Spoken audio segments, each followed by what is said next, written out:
আসসালামু আলাইকুম, আমি শান কবির। খুব সমসাময়িক কিছু বিষয় নিয়ে আলোচনা করব।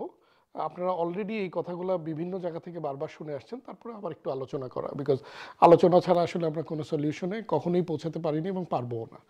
আজকে আমার আলোচনার বিষয় হচ্ছে ফাস্ট ইলেকশন, অর্থাৎ খুব দ্রুততম সময়ের মধ্যে একটা নির্বাচন আয়োজন করা। যে 5ই আগস্ট 2024-এর পরে বাংলাদেশের প্রেক্ষাপট সম্পূর্ণভাবে ভিন্ন হয়ে গেছে।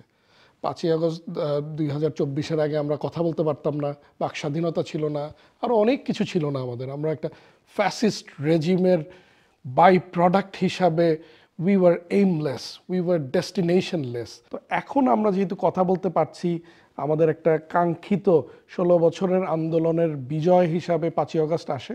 Now what is happening? সবচেয়ে বিগেস্ট কোয়েশ্চেন হচ্ছে সংস্কার নাকি নির্বাচন, কোনটা আগে বা কোনটা পরে। তো এমন পর্যায়েটা গেছে আসলে চায়ের দোকান থেকে ধরে কর্পোরেটের টেবিলে, I remember I was taking a flight to Chittagong, যাওয়ার পথে 15,000 ফিট উপরেও দেখি সংস্কার আর নির্বাচন নিয়ে আলোচনা হচ্ছে। দেখেন, সংস্কার হচ্ছে একটা চলমান প্রক্রিয়া, সংস্কার হতেই থাকবে, সংস্কার তো আমাদের জন্য প্রয়োজন। Because in the span of last 15 years all the government institutions এবং প্রত্যেকটা জায়গা ঘুণ যেভাবে কাটকে শেষ করে ফেলে, এখন পুরা দেশের রন্ধে রন্ধে ভিতরে ভিতরে ফ্যাসিজমের বিচে একদম সব শেষ হয়ে গিয়েছে। বাট আমি ওই পক্ষের লোক যে বিশ্বাস করি খুব দ্রুত একটা নির্বাচন প্রয়োজন। এইটার পিছনেও যথেষ্ট যুক্তি আছে। আম শিওর অনেকে এটার সাথে এগ্রি করবেন না, আবার অনেকে এগ্রি করতে পারেনও। আমি বেসিক্যালি আমার আরএমজি ম্যানুফ্যাকচারার, বাংলাদেশ গার্মেন্টস ইন্ডাস্ট্রিতে আমি কাজ করি। আমার ম্যানুফ্যাকচারিং ইউনিটে আমি যেই প্রবলেমগুলো ফেস করি, বিশেষ করে আমরা যাদের সাথে কাজ করি গভর্নমেন্টের যে লেভেলগুলো, এনবিআর হোক, কাস্টমস হোক, সাপ্লাই চেনের যে ইস্যুগুলো আছে, ইউটিলিটি রিলেটেড যে ইস্যুগুলো আছে, অসম্ভব জ্বালা যন্ত্রণায় আছি আমরা। বিভিন্ন রকমের প্রবলেম ফেস করছি। শুধু ইন্ডাস্ট্রিয়ালাইজেশনে গেলে হবে না, আমি যদি ওভারঅল বিজনেস কমিউনিটির কথা বলি, business community is having a very tough time. তাহলে প্রশ্ন আসে যে ইলেকশন হয়ে যাওয়ার পরে এ বি সি হুএভার সে যদি ক্ষমতায় আসে সব কি সমাধান হয়ে যাবে? এইটার উত্তর দেওয়াটাও আসলে এত ইজি না।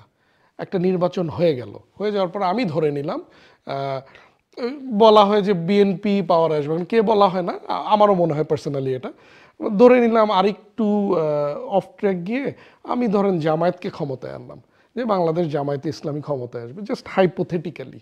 কারণ কেউ কেউ এই খোয়াবও দেখছে যে তারা হয়তো বা চলে আসবে, যদি আমাদের রিসার্চ এটা বলে যে দিস ইজ নট পসিবল। ঠিক আছে, ওনারা আসলো, আসার পরে কি হবে, মানে কেন সিচুয়েশন বেটার হবে যেই নেক্সট গভর্নমেন্টেই আসবে? বিকজ গভর্নমেন্ট আসা মানে হচ্ছে একটা স্টেবিলিটি। সো ইনভেস্টমেন্ট হোক, আর লোকাল ইনভেস্টার্সরা হোক, ফরেন ইনভেস্টার্সরা হোক, সবাই একটা স্টেবিলিটি খুঁজে নেয় তখন। এই জন্য একটা election is very important. Because আপনি ইন্ডাস্ট্রিয়ালিস্টদের কাছে যান, আপনি বিজনেসম্যানদের কাছে যান, যতই আপনি যাই বলেন, it is the business houses, it is the investors who runs the economy.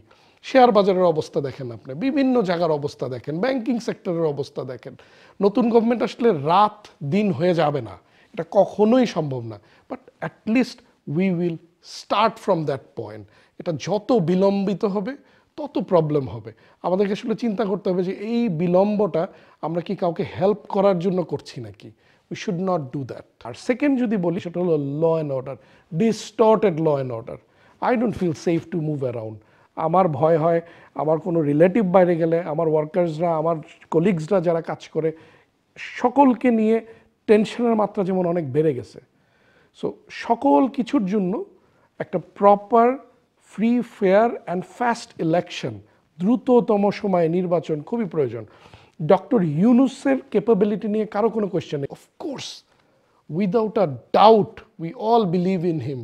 এবং এই সময় ঠিক অভ্যুত্থানটার পরে উনি ছাড়া আমাদেরকে এই পর্যায়ে লিড করার মতো আমার মনে হয় না আর কেউ ছিল। He is the fantastic choice. উনি আমাদেরকে যেই মুহূর্তে থেকে লিড করা শুরু করলো, আমরা নতুন করে আবার স্বপ্ন দেখা শুরু করলাম। কিন্তু বাস্তবতাটাও বুঝতে হবে। বাস্তবতাটা কি? ইট ইজ নট অনলি হিম, ওনার সাথে একটা ফুল ক্যাবিনেট আছে, আরও হিউজ একটা মেকানিজম আছে গভর্নমেন্টের। আমাদেরকে প্রশ্ন করতে হবে, তারা কি এই ট্রেনের ইঞ্জিনের সাথে একই ধারা বজায় রেখে চলতে পারছে? নো, আই ডোন্ট বিলিভ যে পুরা সিস্টেমটা ফাংশন করছে। আমাদের নির্বাচন হওয়ার পরে আশা করি যে একটা স্টেবিলিটি আসবে। এবং ফার্স্ট আসলে বলতে গিয়েও বলতে পারবো না, তার একটা কারণ হচ্ছে লাস্ট ইলেকশনটা কবে হয়েছিল। 2024-এর ইলেকশন ফেলে দিলাম, 2018-র ইলেকশন সেহেরি ইলেকশন যেটাকে আমরা বলি, গণ রাতের নির্বাচন। 2014 বিনা ভোটে একটা পার্টি আওয়ামী লীগ পাশ করে গেল। 2008-এর নির্বাচন one of the most finest নির্বাচন কমিশনার এটিএম শামসুল হুদার আমলে হয়েছে, কিন্তু তারপরেও কোয়েশ্চেন আছে, সূক্ষ্ম কারচুপির কথা বলা হয় এবং আমাদের রিসার্চেও এটা উঠে আসছে, অনেকের রিসার্চে এটা এখন আছে যে that election was not fair. তার মানে 2001 সালে বাংলাদেশের মানুষ প্রপার একটা ইলেকশন পেয়েছিল। 24 বছর ধরে we are not getting a proper election.